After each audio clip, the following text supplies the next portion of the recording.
Hi friends, welcome to my YouTube channel Mahitha vlogs. ఈరోజు నేను మీకు ఎంతో సింపుల్ అండ్ ఈజీగా అయిపోయే పాలకూర ఫ్రై ఎలా చేయాలో చూపిస్తాను. ఎప్పుడు పాలకూర పప్పు తిని బోర్ కొట్టిన వాళ్ళు ఇలా ఫ్రై ట్రై చేయండి, చాలా టేస్టీగా ఉంటుంది. దీనికి కావాల్సినవి ఎండు కొబ్బరి, ఉప్పు, కారం, వెల్లుల్లిపాయ.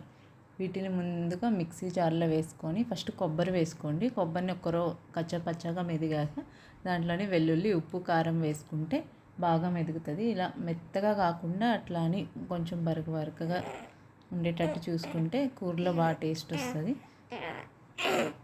ఇది ఒక ప్లేట్లో తీసి పెట్టుకోండి. తర్వాత పాలకూరని తీసుకొని దాంట్లో బాగా వాటర్, కొంచెం ఉప్పు వేసుకొని బాగా క్లీన్ చేసుకోండి. దాంట్లో ఉన్న మట్టి అంతా ఉప్పు వేయడం వల్ల నీట్గా క్లీన్ అవుతుంది. సో నేను ఒక 2 కట్టలు తీసుకున్నాను.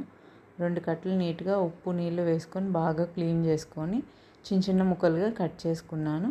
ఆ కట్ చేసుకున్న మనం ఇప్పుడు ఫ్రై చేసుకోవాలి. దాన్ని ఫ్రై చేసుకోవడానికి ముందుగా ఒక బాండ్లు పెట్టుకొని దాంట్లో కొంచెం ఆయిల్ వేసుకొని ఆయిల్ ఒక్కరో కాగాక దాంట్లో జీలకర్ర వేసుకోండి. జీలకర్ర చిటపట అన్నాక దాంట్లో మీ దగ్గర మినపప్పు ఉంటే మినపప్పు వేసుకోండి. నా దగ్గర లేదు, నేను అందుకే పచ్చెనగపప్పు వేసుకున్నాను.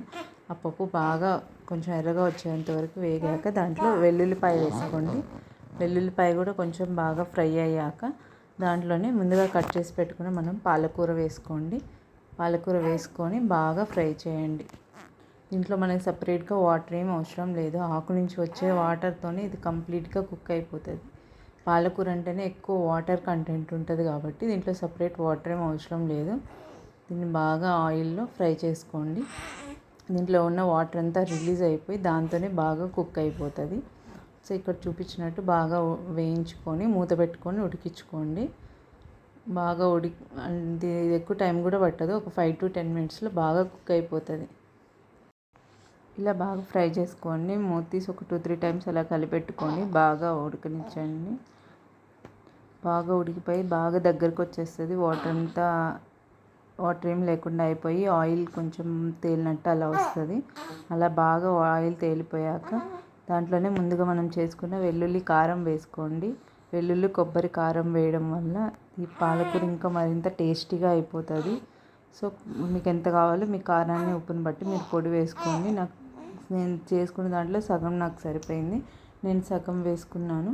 ఈ ఒక్క పొడి ఉంటే చాలు, మనం ఎన్ని కర్రీస్ అయినా చేసుకోవచ్చు. దీన్నే మనం కాకరకాయ ఫ్రైలో వేసుకోవచ్చు. ఇలాగే కాకరకాయ ఫ్రై చేసుకొని అలాగే దొండకాయలో వేసుకోవచ్చు. ఇలా అన్ని కర్రీస్లో వేసుకోవచ్చు. చాలా టేస్టీగా ఉంటుంది. మీరు స్టోర్ చేసి పెట్టుకుంటే 15 days ఈజీగా ఉంటుంది.